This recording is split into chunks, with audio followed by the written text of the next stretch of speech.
I was 13 when I became part of the system. I was a troubled kid from the beginning. I was from like age 5, I was getting suspended. The way I got started in the juvenile system was from running away. I was running away from an abusive home and I ended up getting locked up. Hi everybody, my name is Scott Larson with the Institute for Juvenile Justice Ministries, and I want to welcome you to this next training, which is on race, racism, and cultural competency.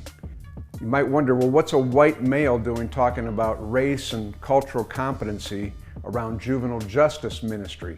The issue of cultural competency, race, racism is generally pretty well understood by those who are non-white. It's mostly a white issue and often requires a white person to address it to other white people. Now, I know everybody who's watching this is not going to be white and male, but I'm speaking primarily to that audience. There are different environments and different parts of our whole selves. So one is race, one is gender, one is socioeconomic background, and there are others as well. However, somebody who's not white, male, heterosexual, socioeconomically middle class, Protestant Christian, they read those things in a very blatant way, and as does our culture. Those in the juvenile justice system are primarily non-white, and those people who are of color who go in and minister to these young people have a pretty good understanding of what it is to grow up in our society and be non-white. So the area I want to discuss first is the whole area of white privilege. And I know this is a lightning rod for probably all of us, even that term, but it's an important one to address. Recently, I was asked to speak at a Christian high school, and I talked on the topic of white privilege, my own experience of it. That's what I was asked to talk about.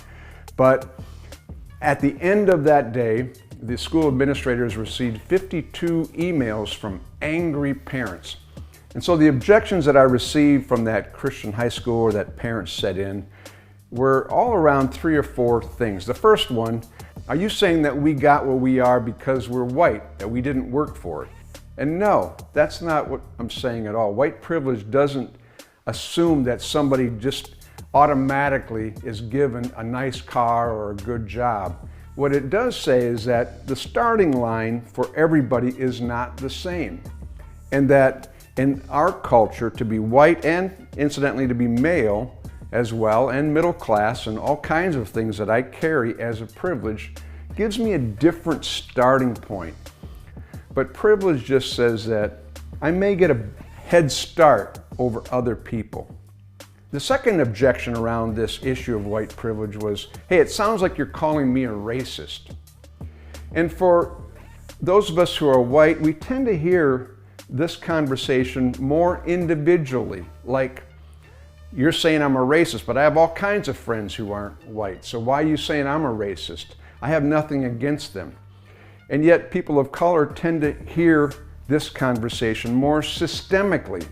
And that even is a bigger blind spot for me, because the system is not clear to me how my whiteness gives me a leg up.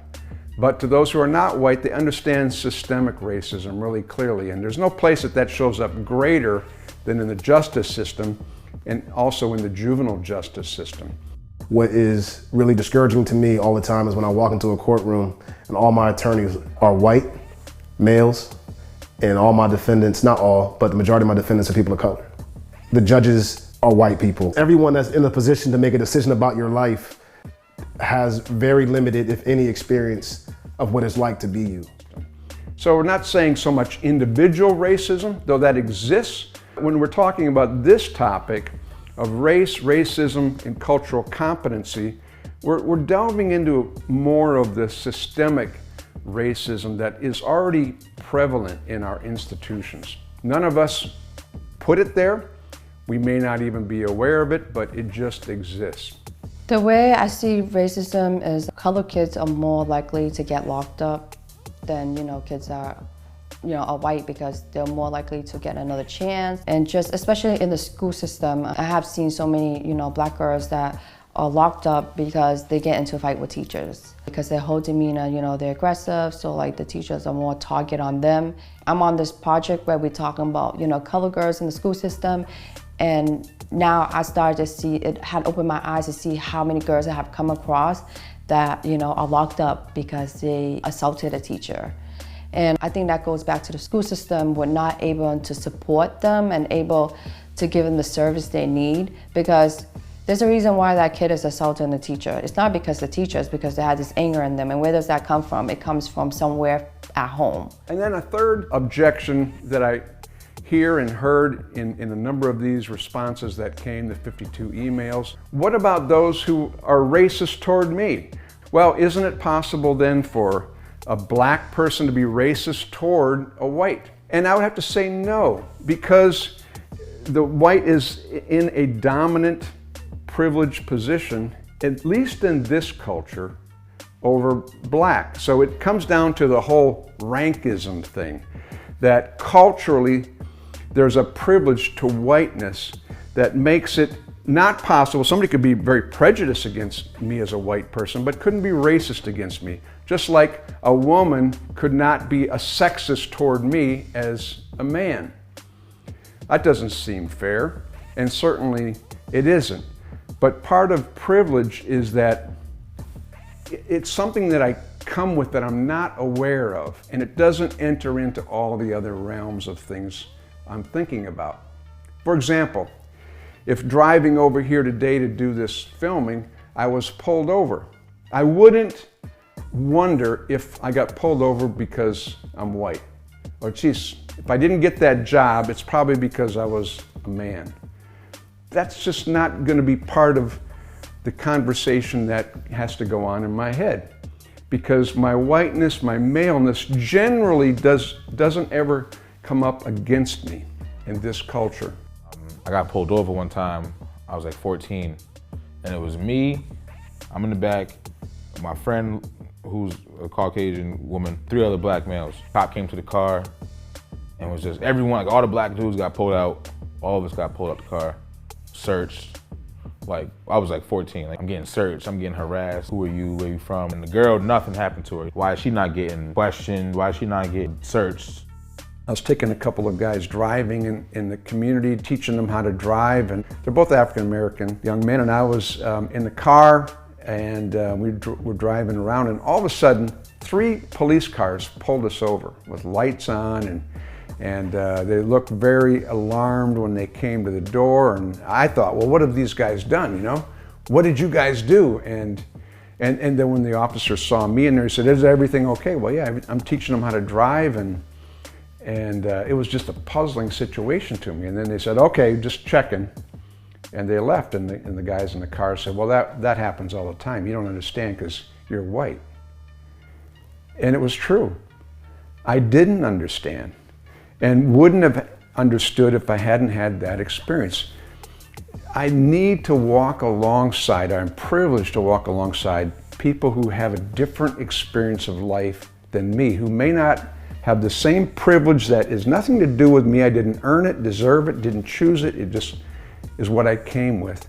To see that things don't go the same for everybody and in this culture.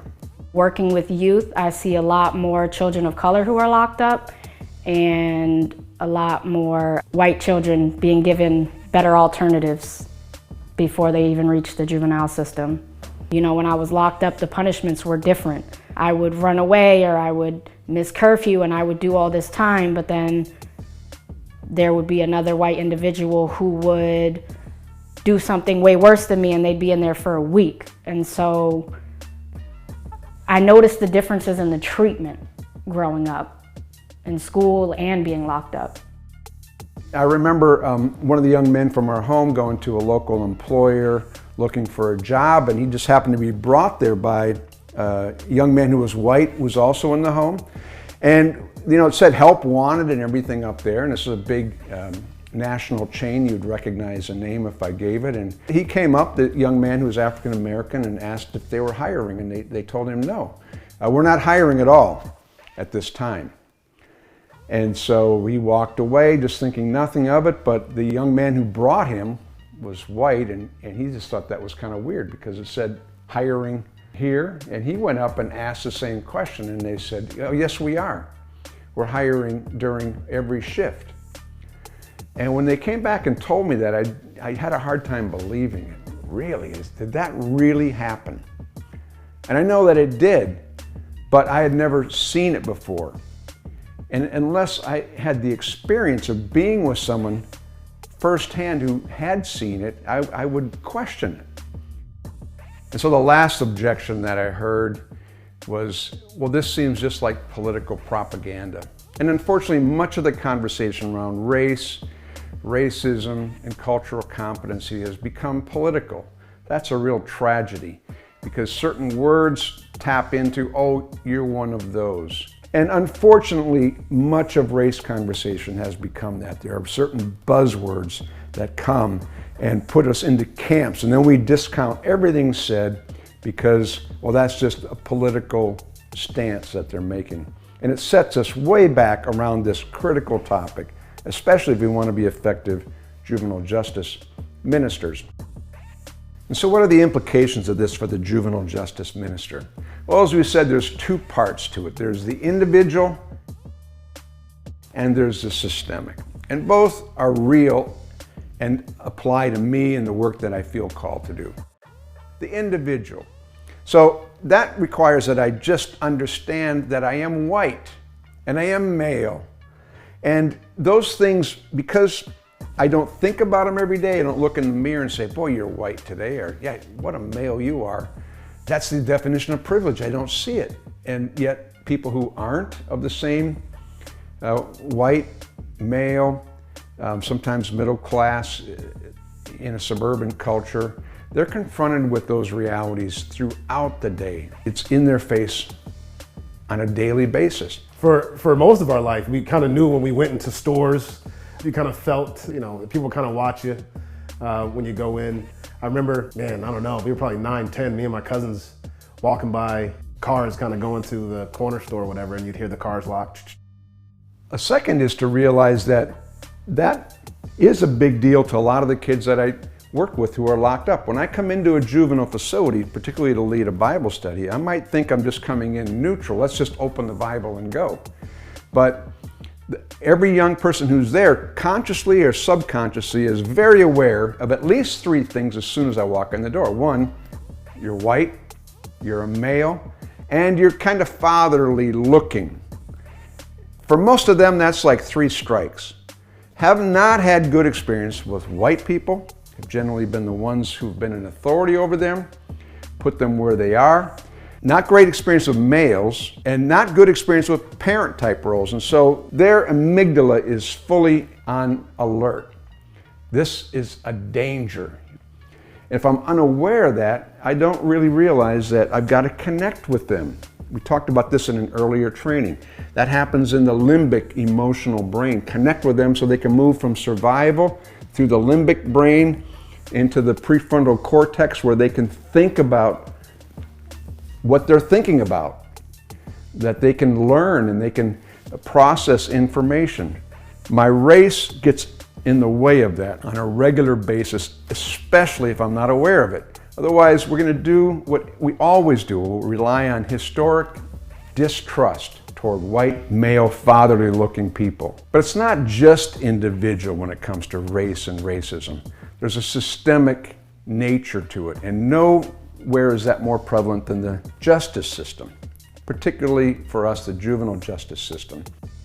Systemic racism, mostly prevalent today, our criminal justice system. 2 out of 3 black males will end up doing some sort of jail time. And when I think about me being a black male and having 2 sons, there's like 2 of the 3 of my family, based on the statistics, would be doing some sort of jail time. As a white person, if I commit some kind of crime out there or do something wrong or speed or whatever, I have a 1 in 17 chance of being arrested. If I'm Hispanic and do the same thing, I have a 1 in 7 chance of being arrested. And if I'm African American male, I have a 1 in 3 chance of being arrested doing the same thing. Now, that's a fact. So 40% of the population in prison is African American, though they're not committing that higher rate of crime than those of other races. And so the chance of being locked up for a non-white male in particular is 5 times greater than of a white male for doing the same thing. That is criminal. That's systemic racism. We call this juvenile justice ministry. And that word justice is a key one. What does it mean to do justice? Cornel West defined it that justice is what love looks like in public. Well, I want to thank you for staying in on this topic, which can be a difficult and challenging one, and for being a part of these trainings that we do through the Institute for Juvenile Justice Ministries. I invite you to come on to our website, ijjm.org, access other training that we have as well. And we are here to equip you to better minister to those who are in this juvenile justice system and have the privilege of going in and bringing the good news of Jesus Christ.